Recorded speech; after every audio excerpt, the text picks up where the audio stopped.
snow squall warning for southeastern Douglas County in northeastern Colorado until 3:15 p.m.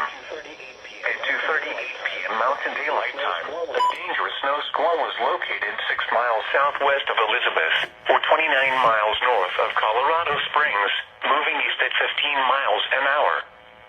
Hazard, heavy snow. Source, radar indicated.